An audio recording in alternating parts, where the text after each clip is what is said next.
Hello guys, welcome to R channel. நம்ம சேனலில் பார்க்குற எல்லாருக்கும் ஹார்ட்லி வெல்கம். இன்றைக்கி என்ன வீடியோ பார்க்க போகிறோம்னா, 2 ஃப்ளேவர் கேக்கை வந்து எப்படி ஐசிங் பண்ணேன்னு சொல்லிட்டு வாங்க பார்க்கலாம்.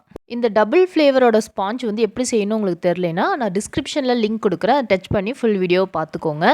ஃபுல்லாக ஐசிங் பண்ணிவிட்டு ஒரு 3 ஹார்ஸ் போல் ஃப்ரிட்ஜில் வந்து செட் பண்ணி எடுத்துக்கிட்டேன். இது வந்து 2 ஃப்ளேவர் கேக்குனால ஒன் சைடு வந்து பிளாக் ஃபாரஸ்ட்டாகவும் இன்னொரு சைடு வந்து ஒயிட் ஃபாரஸ்ட்டாகவும் கேட்டிருக்காங்க. அதனால பிளாக் ஃபாரஸ்ட்டும் ஒயிட் ஃபாரஸ்ட்டோட டிஃபால்ட் டிசைனை வந்து நான் வந்து சைடில் ஃபுல்லாக போட்டுக்கிட்டேன். அதுக்கப்புறம் மேலே பார்த்தீங்கன்னா ஃபோட்டோ எடிபிள் ஷீட் வந்து வச்சுருக்கேன்.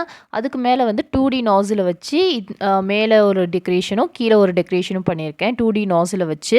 இந்த கேக் ஆர்டர் கொடுத்த கஸ்டமர் பார்த்திங்கன்னா என்னோடய ஸ்கூல் ஃப்ரெண்டு. ஒரு 8 பீஸ் வந்து ஃபஜ்ஜி ப்ரௌனியும் கொடுத்துருந்த ஆர்டரு. அதையும் இதையும் ஒட்டுக்கா செஞ்சாச்சு. அன்றைக்கி வந்து நியூ இயர் அன்னைக்கு செலிப்ரேட் பண்ணுற மாதிரி இருந்துச்சு அவங்க பர்த்டே. அதனால வந்து ஹாப்பி நியூ இயர்னு சொல்லிட்டு எழுத சொன்னால் கீழே வந்து நான் போர்டில் எழுதிட்டேன். இந்த கேக்கில் ஒரு சம்பவம் பண்ணிவிட்டேன். அது என்னன்னு சொல்லிட்டு நெக்ஸ்ட் வீடியோவில் பார்க்கலாம். அவள் கொடுத்த ரிவ்யூஸ் அப்புறம் செலிப்ரேஷன் வீடியோ எல்லாமே பார்க்கலாம். Stay tune. பை.